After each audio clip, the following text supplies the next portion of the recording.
Assalamualaikum warahmatullahi wabarakatuh. Hai semuanya, apa kabar? Semoga kalian sehat selalu ya. Dan jangan lupa tentang protokol kesehatannya. Sebelum kita memulai pembelajaran hari ini, alangkah baiknya kita berdoa sesuai dengan keyakinan masing-masing. Berdoa dimulai. Amin. Tetap semangat ya, walaupun di rumah aja, kita semua harus tetap semangat. Apalagi kalian harus tetap semangat untuk melakukan PJJ di rumah aja. Jangan lupa untuk mengerjakan tugas, absensi, ataupun menonton video pembelajaran yang ada di YouTube SMA Widya Manggala. Tetap semangat ya, ingat jangan sampai nilai atau absensi kalian kosong. Karena kalau misalnya itu kosong akan menjadi kesulitan bagi kalian nantinya. Jadi tetap semangat ya dan doakan semoga pandemi ini cepat selesai agar kita semua bisa kembali kepada sedia kala. Amin. Nah, minggu lalu saya sudah membuat ulangan harian yang kedua. Jadi bagi yang belum mengerjakan ya nilainya 0 ya, sesuai dengan perjanjian. Oke, minggu ini sudah masuk ke bab 3 dengan materi perbedaan, kesetaraan, dan harmoni sosial. Nah, di materi ini memiliki tujuan pembelajaran. Yang pertama, memahami arti penting prinsip kesetaraan untuk menyikapi perbedaan sosial demi terwujudnya kehidupan sosial yang damai dan demokratis. Jadi kita harus pahami dulu nih apa arti kata dari perbedaan sosial, kesetaraan atau harmoni sosial. Dari kita pahami itu, nah baru kita sudah bisa tahu nih kesetaraannya apa artinya dan untuk menyikapi perbedaan sosial demi terwujudnya kehidupan sosial yang damai dan demokratis. Jadi dipahami dulu. Yang kedua, menerapkan prinsip-prinsip kesetaraan untuk mengatasi perbedaan sosial dan mendorong terwujudnya kehidupan sosial yang damai dan demokratis. Jadi dari pahami baru nanti kita menerapkan prinsipnya. Nah, itu hasil akhir dari materi ini. Nah, pembahasan di bab 3. Yang pertama ada struktur sosial, yang kedua ada diferensiasi sosial, yang ketiga ada stratifikasi sosial. Nah, ketiga ini adanya dari bentuk perbedaan sosial. Yang keempat ada kesetaraan, nanti baru di pembahasan keempat kita membahas kesetaraan. Yang kelima ada harmoni sosial dan yang terakhir ada masyarakat multikultural. Nah, ini pembahasan yang nanti akan dibahas setiap minggunya. Nah, yang bahasan pertama kita akan membahas struktur sosial. Apa sih yang dimaksud dengan struktur sosial? Kalian sudah pernah mempelajari ini apa belum? Pasti di SMP sudah pernah ya. Nah, sekarang kita ulas kembali ya tentang struktur sosial. Nah, di sini yang pertama ada pengertian struktur sosial. Struktur sosial ini adalah istilah struktur. Struktur itu berarti susunan ya. Berasal dari structum atau bahasa Latin yang berarti menyusun, susunan. Struktur sosial merupakan tatanan sosial dalam kehidupan masyarakat yang di dalamnya terkandung hubungan timbal balik antara status dan peranan dengan batas-batas perangkat unsur-unsur sosial yang mengacu pada suatu keteraturan perilaku di dalam masyarakat. Jadi dalam untuk menjalani kehidupan sehari-hari harus memiliki adanya unsur-unsur sosial sebagai pedoman. Nah, dari ini memiliki hubungan timbal balik antara status dan peranan. Statusnya itu seperti status sosial. Nah, peranan juga seperti peranan sosial. Jadi dari maksud struktur sosial ini untuk melakukan kehidupan sehari-hari harus memiliki unsur-unsur sosial yang ada untuk memicu atau mengacu kepada kehidupan yang berada kita pada kehidupan sehari-hari. Seperti itu. Itu pengertian struktur sosial.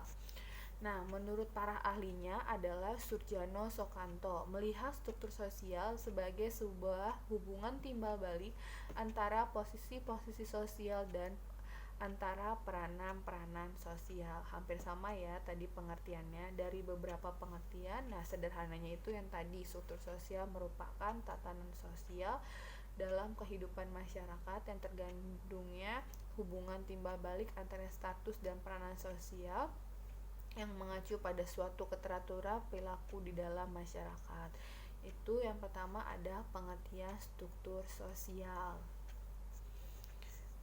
Yang kedua ada ciri-ciri struktur sosial. Yang pertama adalah bersifat abstrak.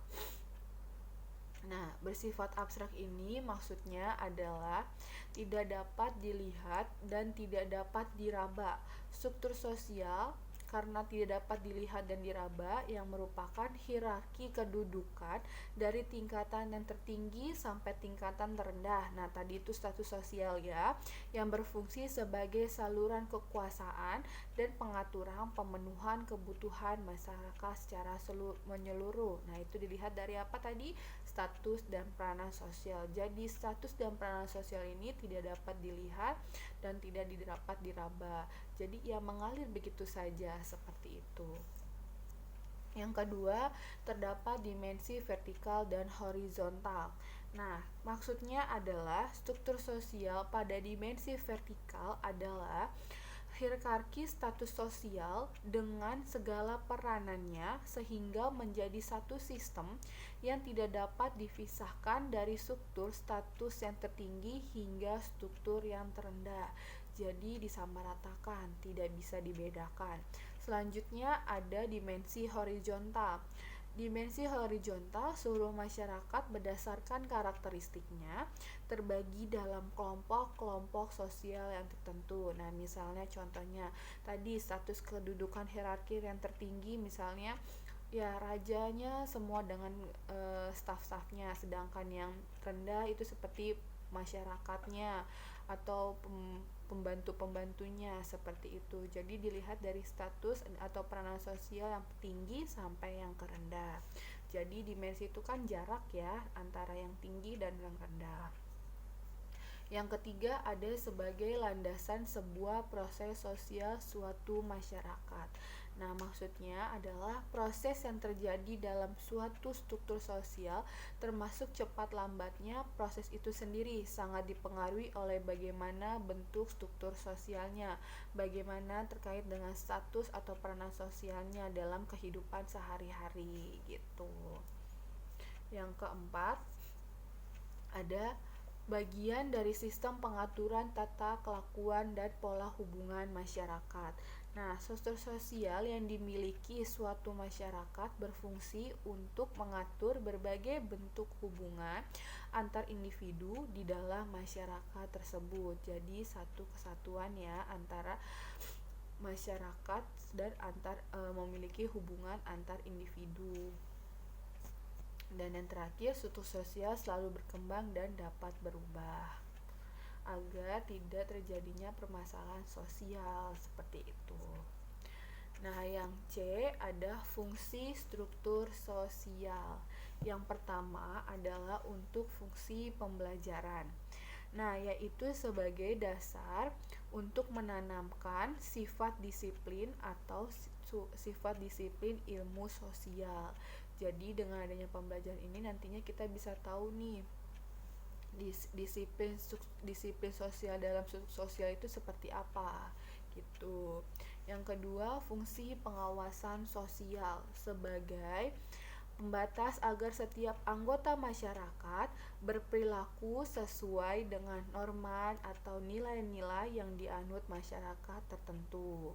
Dan yang terakhir, sebagai fungsi identifikasi yaitu struktur sosial merupakan karakteristik yang khas yang dimiliki suatu masyarakat sehingga dapat memberikan warna yang berbeda dari masyarakat yang lain. Nah, jadi dari fungsi ini memiliki karakteristik yang lain agar masyarakatnya tidak hanya monoton itu saja, tetapi memiliki warna kehidupan yang berbeda atau yang lain seperti itu. Di sini ada klasifikasi struktur sosial. Yang pertama, struktur kaku dan luas. Maksudnya adalah yang pola susunannya memungkinkan untuk dapat diubah. Tadi hampir sama dengan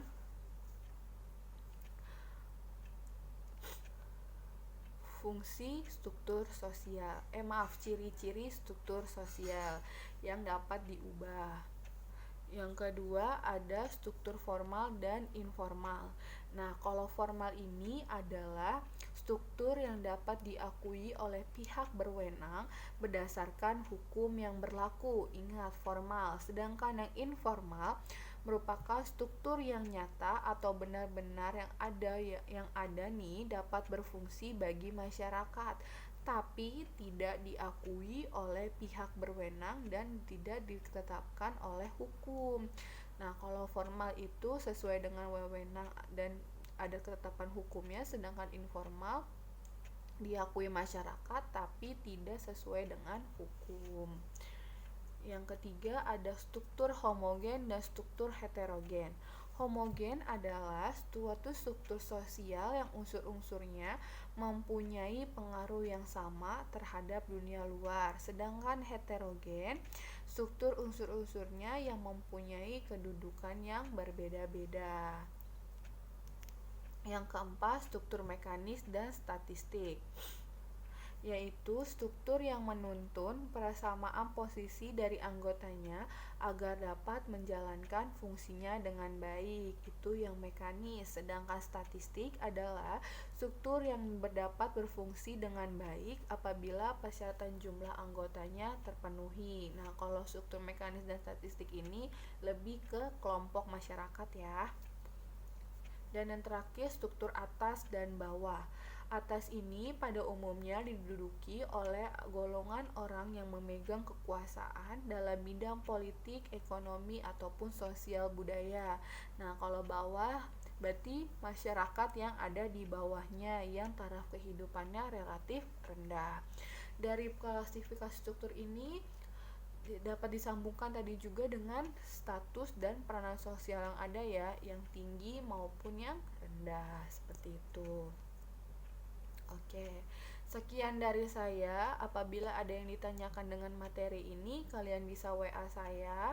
Bagi yang belum masuk ke GCR Sosiologi, kalian bisa minta kodenya ke wali kelas kalian atau ke saya. Dan untuk tugas ataupun absensi akan ada di Google Classroom-nya juga. Jadi jangan lupa untuk yang belum masuk ke dalam GCR Sosiologi kelas 11 IPS 1 dan IPS 2. Jadi jangan lupa untuk meminta kodenya ya yang belum masuk. Sekian dari saya. Wassalamualaikum warahmatullahi wabarakatuh.